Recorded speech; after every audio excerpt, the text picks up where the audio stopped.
നിങ്ങളെ എല്ലാവരെയും ഇവിടെ കാണുവാൻ ഇടയായതിൽ എനിക്ക് അതിയായ സന്തോഷമുണ്ട്. എന്നെപ്പറ്റി ഇവിടെ പറഞ്ഞ എല്ലാ നല്ല കാര്യങ്ങൾക്കായിട്ടും താങ്ക്സ് പറയുന്നു. ഇനി ഇതങ്ങ് വായിക്കട്ടെ. സമാധാനത്തെ ഘോഷിച്ച് നന്മയെ സുവിശേഷിക്കുകയും രക്ഷയെ പ്രസിദ്ധമാക്കുകയും സിയോനോട് നിന്റെ ദൈവം വാഴുന്നു എന്ന് പറയുകയും ചെയ്യുന്നു. സുവാർത്താദൂതൻ്റെ കാൽ പർവ്വതങ്ങളിന്മേൽ എത്ര മനോഹരം. യെശയ്യാ 52:7. 1. കർണാടക പ്രദേശത്തെ സുവിശേഷ വേലയുടെ ആരംഭം.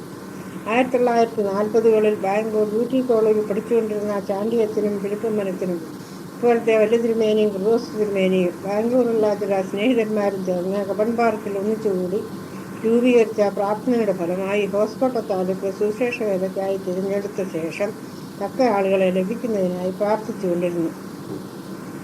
2. ദൈവവിളി. മത്തായി 28:18-20 വരെയുള്ള വാക്യങ്ങളിൽ പറയും പോലെ നിങ്ങൾ പുറപ്പെട്ട സകല ജാതികളോടും സുവിശേഷം അറിയിപ്പി. ഈ വിളി കേട്ട 2 വ്യക്തികളാണ്. 1 എ.സി. സക്കറിയ സാറും 2 ജോസഫ് സാറും.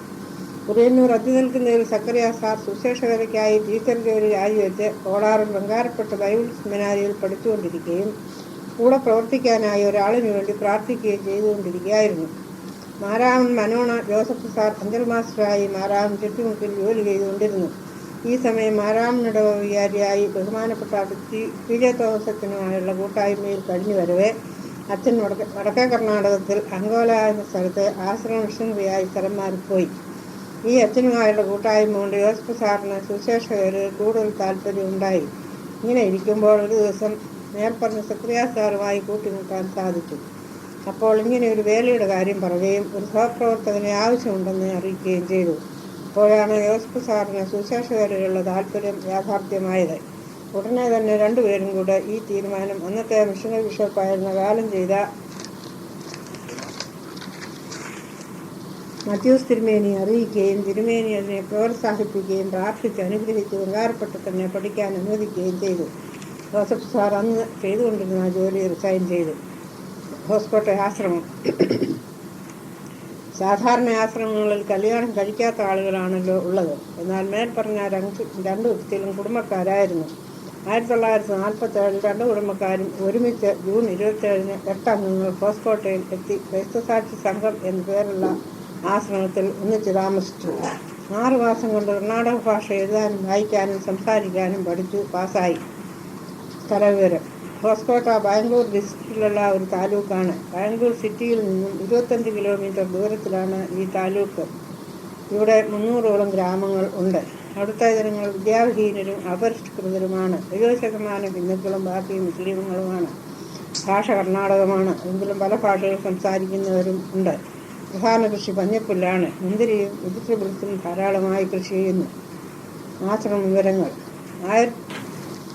വിശ്വാസം. പൊതുവെ അന്ധവിശ്വാസികളും സർപ്പം, പശു, സൂര്യൻ, കുരങ്ങ് ഇവയൊക്കെ ആരാധിക്കുന്നവരുമാണ്. താമസം ഹോസ്കോട്ട ടൗൺ തന്നെ. അവിടെ നിന്നും വില്ലേജിൽ പോകണമെങ്കിൽ കുറഞ്ഞത് 2 മുതൽ 5-6 മൈലെങ്കിലും നടക്കണം. വാഹന സൗകര്യങ്ങൾ ഒന്നും തന്നെ ഇല്ലായിരുന്നു. പുരുഷന്മാർ ദൂരസ്ഥലങ്ങളിൽ സൈക്കിളിലും പോയിക്കൊണ്ടിരുന്നു. എത്രയും നേരത്തെ ഭക്ഷണവും വെള്ളവും എടുത്തുകൊണ്ട് ഒരു വില്ലേജിൽ ചെല്ലും. അവിടെ 30-40 വീട്ടുകാർ ഒന്നിച്ചാണ് താമസിക്കുന്നത്. ഒരു വില്ലേജിന് ഒരു മൂപ്പൻ ഉണ്ടായിരിക്കും. സ്വീകരണം. വീടുകളിൽ ചെന്നാൽ ചെരുപ്പ് വെളിയിലിടണം. ഒരു കരിമ്പടം ഇട്ടുതരും.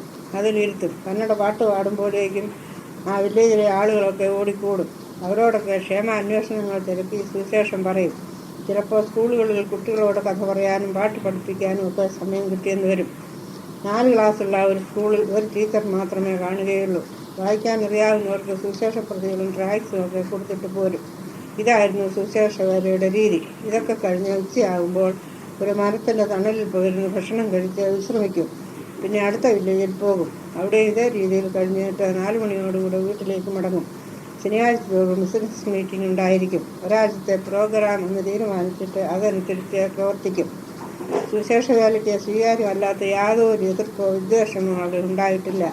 വീണ്ടും വരണമെന്ന് പറഞ്ഞാണ് അവർ ഞങ്ങളെ യാത്ര അയക്കുന്നത്. സുവിശേഷ വേല മാത്രമല്ലാതെ മെഡിക്കൽ പരമായി ഹോമിയോപ്പതി, ഫസ്റ്റ് എയ്ഡ്, കണ്ണു ചികിത്സ, പൊള്ളൽ മുതലായവയ്ക്കും ശുശ്രൂഷകൾ ചെയ്തിരുന്നു. ആയതിനാൽ ആളുകൾക്ക് കൂടുതൽ പ്രയോജനം ഉണ്ടായതുകൂടാതെ സുവിശേഷത്തോടും ആശ്രമ പ്രവർത്തകരോടുമുള്ള താല്പര്യം വർദ്ധിക്കുകയും ചെയ്തു.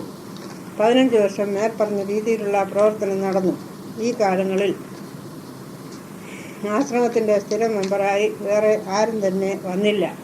എന്നാൽ ബംഗാരപ്പെട്ട്, തിരുവല്ല, കോട്ടയം, യൂത്ത് മോൾ മുതലായ സെമിനാരികളിൽ നിന്നും അനേക ചെറുപ്പക്കാർ അവധിക്കാലം അവിടെ വന്ന് താമസിച്ച് സുവിശേഷ വേലയിൽ സഹകരിച്ചിട്ടുണ്ട്. അത് വളരെ പ്രയോജനമായിട്ടുണ്ട്. അത് നന്ദിയോടെ ഓർക്കുന്നു. ആശ്രമ വിവരങ്ങൾ. 1948 തന്നെ സഭയുടെ വകയായി 9 ഏക്കർ സ്ഥലം അവിടെ വാങ്ങിക്കാൻ ദൈവകൃപയാൽ സാധിച്ചു.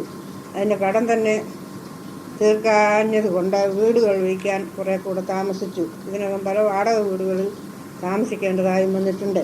1956 2 ക്വാർട്ടേഴ്സ് പണികഴിപ്പിച്ച് 2 കുടുംബക്കാരും അങ്ങോട്ട് മാറി താമസിക്കാൻ ദൈവകൃപയാൽ സാധിച്ചു. 1 വർഷത്തിന് ഒരു ചെറിയ പള്ളിയും ഒരു ഗസ്റ്റ് ഹൗസും അവിടെ തന്നെ ഉണ്ടായി.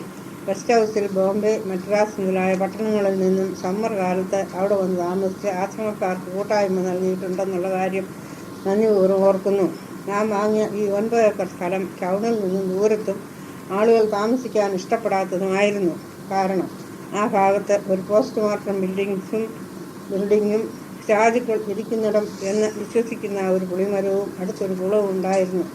കൂടാതെ ഈ പറമ്പിൽ തന്നെ ധാരാളം ചിതൽപ്പുറ്റും കാടും മുള്ളുമെല്ലാം ഉണ്ടായിരുന്നത് കൊണ്ട് മൂർഖൻ പാമ്പും ധാരാളം ഉണ്ടായിരുന്നു. പാമ്പിനെ പാൽ കൊടുത്ത് അതിനെ ആരാധിക്കുകയും പൂജിക്കുകയും ചെയ്യുന്നവരും കുറവല്ല. അവിടെ താമസം തുടങ്ങിയപ്പോൾ കാടും മുള്ളുമെല്ലാം നശിപ്പിച്ച് ചിതപ്പുറ്റും വെട്ടിമാറ്റി ധാരാളം പാമ്പിനെ കൊന്നൊടുക്കി. പാമ്പ് പിടുത്തക്കാർ പലരും വന്ന് ചിലതിനെ പിടിച്ചും കൊണ്ടുപോയി. 91-ാം സങ്കീർത്തനത്തിൽ പറയുന്നത് പോലെ ഒരനർത്ഥവും നിനക്ക് ഭവിക്കുകയില്ല, ഒരു ബാധയും നിന്റെ കൂടാരത്തിന് അടുക്കുകയുമില്ല. നിന്റെ എല്ലാ വഴികളിലും നിന്നെ കാക്കേണ്ടതിന് അവൻ 2 ദൂതന്മാരോട് കൽപ്പിക്കും. ആ ആശ്രമക്കാർക്കും ഈ സങ്കീർത്തനക്കാരൻ്റെ അനുഭവം തന്നെയാണ് അവിടെ ഉണ്ടായത്. ഈ അനുഭവം തന്നെ അവിടുത്തുകാർക്ക് ഒരു വലിയ സാക്ഷ്യമായിരുന്നു. ആശ്രമ എക്സ്പെൻസ്. ഈ 9 ഏക്കർ സ്ഥലം ശരിയാക്കി കൃഷി ചെയ്ത് ആദായം ഉണ്ടാക്കി ചിലവുകൾ നടത്തണമെന്നുള്ളതായിരുന്നു ഉദ്ദേശം. അതനുസരിച്ച് 65 അടി താഴ്ചയുള്ള ഒരു കിണറ്റിൽ നിന്നും ഉപ്പുവെള്ളം കോരി കൃഷി ചെയ്തു. ധാരാളം യൂക്കാലിപ്സ് മരങ്ങൾ വെച്ചുപിടിപ്പിച്ചു. കരിയാപ്പ്, മുരിങ്ങ, മാവ്, പേര മുതലായവയും ഇപ്പോഴും അവിടെയുണ്ട്. പഞ്ഞപ്പുല്ല്, ചോളം, പയറ് മുതലായ കൃഷികളുടെ വീതവും ലഭിക്കുമായിരുന്നു. കൂടാതെ ചെറിയ സംഭാവനകൾ ചില സ്നേഹിതരിൽ നിന്ന് ലഭിച്ചുകൊണ്ടിരുന്നു.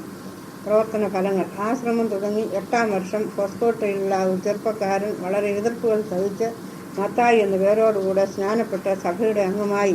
അവൻ ഇപ്പോഴും ഒരു നല്ല സുവിശേഷകനായി കുടുംബമായി പ്രവർത്തിച്ചുകൊണ്ടിരിക്കുന്നു. അന്ന് മത്തായി സ്നാനപ്പെട്ട സമയം എതിരായിരുന്ന വീട്ടുകാരെല്ലാം ഇവൻ്റെ വിശ്വാസവും ജീവിത രീതികളും കണ്ട് കുടുംബമായി സ്നാനപ്പെട്ടിന്ന് ക്രിസ്ത്യാനികളായി തീർന്നിരിക്കുന്നു. അതുപോലെ അവൻ്റെ ചുറ്റുപാടുമുള്ള പലരും യേശുക്രിസ്തുവിനെ രക്ഷിതാവായി അംഗീകരിച്ചു. ദൈവം പ്രാർത്ഥന കേൾക്കുന്നവനാകുന്നു എന്നുള്ളതിൻ്റെ ഒരു തെളിവാണല്ലോ ഇത്. കൂടാതെ ആദ്യകാലങ്ങളിൽ പലരും വിശ്വാസത്തിൽ വന്നെങ്കിലും 5-6 പേർ മാത്രം പരസ്യമായി സ്നാനപ്പെട്ട സഭയുടെ അംഗങ്ങളായി തീർന്നു.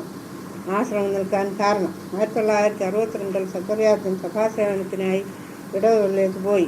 ജോസഫ് സാർ കുടുംബമായി ആശ്രമത്തിൻ്റെ ആചാരനായി അവിടെ തന്നെ തുടർന്നു.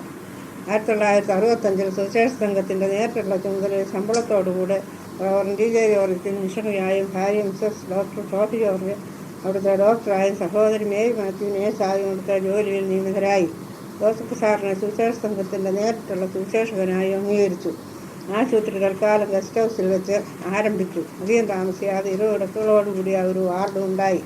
ധാരാളം രോഗികൾ വന്ന് സുഖം പ്രാപിച്ചു പോയിട്ടുണ്ട്. കൂടാതെ ഗ്രാമങ്ങളിലേക്ക് മൊബൈൽ ക്ലിനിക്കുകളും ശിവനാപുരം വില്ലേജിൽ ഒരു സ്ഥിരം ക്ലിനിക്കും ആരംഭിച്ചു. അവിടെ സുവിശേഷകനെയും നേഴ്സിനെയും താമസിപ്പിച്ചിട്ട് ആഴ്ചയിൽ 2 ദിവസം ഡോക്ടർ പോയി നോക്കിയിട്ട് വരും. ആ സമയം ഹോസ്കോട്ടയിൽ ബാംഗ്ലൂരിൽ നിന്നും ഡോക്ടർ KL വർഗീസും വന്ന് സഹായിക്കുമായിരുന്നു. ഈ ശിവനാപുരത്ത് ഒരു മഠത്തിൽ 3 സ്വാമിമാരുണ്ടായിരുന്നു. അവരെല്ലാം വിശ്വസിച്ച് സ്നാനപ്പെട്ട സഭയുടെ അംഗങ്ങളായി. സത്യവേദ മഠം എന്ന പേരിൽ അവിടെ ആരാധനയും പ്രാർത്ഥനയും ഒക്കെ നടക്കുന്നുണ്ട്. 1970 ജോസഫ് സാർ 23 വർഷത്തെ സേവനത്തിന് ശേഷം റിട്ടയർ ചെയ്ത് ഹോസ്കോട്ടയിൽ തന്നെ ഒരു വീട് വെച്ച് വിശ്രമിക്കുന്നു. 1979 മിഷണറി DJ ജോർജ് കുടുംബവും സ്ഥലം മാറിപ്പോവുകയും ഇപ്പോഴത്തെ മിഷണറി റവറൻ PV ഫിലിപ്പും കുടുംബവും വന്നു ചേരുകയും ചെയ്തു. ഇന്നത്തെ പ്രവർത്തനങ്ങൾ: 1 സുവിശേഷ വേല, 2 ആശുപത്രി, 3 clinic, leprosy work, social work, public health work, crush, അഗതി മന്ദിരം. ഇങ്ങനെ പോകുന്നു അവിടുത്തെ വേലകൾ, പ്രവർത്തനങ്ങൾ. ഈ കഴിഞ്ഞ 37 വർഷത്തെ സേവനത്തിൻ്റെ ഫലമായി ദീർഘയാൽ 300ഓളം വിശ്വാസികൾ സഭയുടെ അംഗങ്ങളായി ശോഭിക്കുന്നു. അവർ മലയാളത്തിലുള്ള ആരാധനക്രമം, കർണാടക ഭാഷയിലാക്കിയത് ഉപയോഗിച്ച് ആരാധന നടത്തുന്നു. ഇതുവരെ ആശ്രമ ജീവിത കാര്യങ്ങളൊക്കെ പറഞ്ഞല്ലോ. ഇനിയും എൻ്റെ ജീവിതാനുഭവം ചുരുക്കത്തിൽ പറയട്ടെ. ഞാൻ കുമ്പനാട്ട് കുഴിക്കുഴിയിലായ മണൽകാരായ മാമച്ചൻ്റെ മകളാണ്. ഒരു സ്കൂൾ ടീച്ചറായി മാർത്തോമാ സഭ വകയായി നടത്തുന്ന പുല്ലാട്, കുന്നന്താനം, നെടുമ്പറയാർ, അയലൂർ, ഉണ്ണിക്കളം, ചെറിയറമ്പ് മുതലായ സ്കൂളുകളിൽ ജോലി ചെയ്തുകൊണ്ടിരിക്കെ 6 മാസം വനിതാമന്ദിരം ഡയറക്ടർ മിസ് കെല്ലവയുമായി പരിചയപ്പെടാനിടയായി. അവർ എന്നെ വടക്കേ കർണാടകത്തിൽ പോകാൻ ആവശ്യപ്പെട്ടു. എനിക്കും ആ കാര്യം വളരെ സന്തോഷമായിരുന്നു. ഈ കാര്യം ഞാൻ എൻ്റെ വീട്ടുകാരെ അറിയിച്ചു. കല്യാണം കഴിക്കാതെ ഒന്നും പോകാൻ വീട്ടുകാർ അനുവദിച്ചില്ല. വീണ്ടും ഞാൻ ടീച്ചർ ജോലിയിൽ തുടർന്നു. അങ്ങനെ ഇരിക്കെ 1944 മാരാമൺ മനോഹർ അഞ്ചൽ മാസ്റ്ററായിരുന്ന മിസ്റ്റർ എം ടി ജോസഫുമായി എൻ്റെ കല്യാണം കഴിഞ്ഞു. 1947 കുടുംബമായി ആശ്രമ ജീവിതത്തിന് പോകാൻ ദൈവകൃപയാൽ സാധിച്ചു. കഴിഞ്ഞ 37 വർഷമായി ആശ്രമത്തിൻ്റെയും വിശേഷ സംഘത്തിൻ്റെയും ആശുപത്രിയുടെയും ജോലിയിൽ പ്രവർത്തിപ്പാൻ ദൈവം സഹായിച്ചു. ഇത് നല്ലവനാണെന്ന് തിരിച്ചറിയാനുള്ള സന്ദർഭങ്ങൾ പലതും ഉണ്ടായി. ഇതിനോടകം അനേകായിരങ്ങൾ അവിടെ വന്ന് ഞങ്ങളുടെ സുഖസന്തോഷങ്ങളിലും പ്രയാസങ്ങളിലും പങ്കുകൊണ്ടിട്ടുണ്ട്. എൻ്റെ തിരുമേനിയും ഈ സ്ഥാപനയുടെ ആരംഭകാലം മുതൽ അവിടെ വന്ന് എല്ലാ കാര്യങ്ങളിലും അതീവ തൽപരനാണ്. ഈ ദുബായ് സേവ്യാ സംഘം അവിടെയുള്ള സ്വാമിമാരെ സഹായിക്കുന്നുവെന്നറിഞ്ഞതിൽ അതിയായ സന്തോഷമുണ്ട്. ഇങ്ങനെ ഒരവസരം എനിക്ക് ലഭിച്ചതിൽ ഞാൻ ദൈവത്തെ സ്തുതിക്കുന്നു. നിങ്ങളിൽ പലരും നാട്ടിൽ അവധിക്ക് വരുമ്പോൾ ബാംഗ്ലൂരിൽ വരുന്നവരാണല്ലോ. പലരുടെയും കുഞ്ഞുങ്ങളവിടെ പഠിക്കുന്നുണ്ടല്ലോ. ഇനി എന്നെങ്കിലും ബാംഗ്ലൂരിൽ വരുമ്പോൾ ഹോസ്കോട്ടക്കൂടെ വന്ന് ഞങ്ങളെ സന്ദർശിക്കുവാൻ ഞാൻ നിങ്ങളെ എല്ലാവരെയും പ്രത്യേകം ക്ഷണിക്കുന്നു. ഇങ്ങനൊരു അവസരം എനിക്ക് ലഭിച്ചതിൽ ഞാൻ പ്രത്യേകം ദൈവത്തെ സ്തുതിക്കുകയും നിങ്ങളോടുള്ള നന്ദി അറിയിക്കുകയും ചെയ്യുന്നു.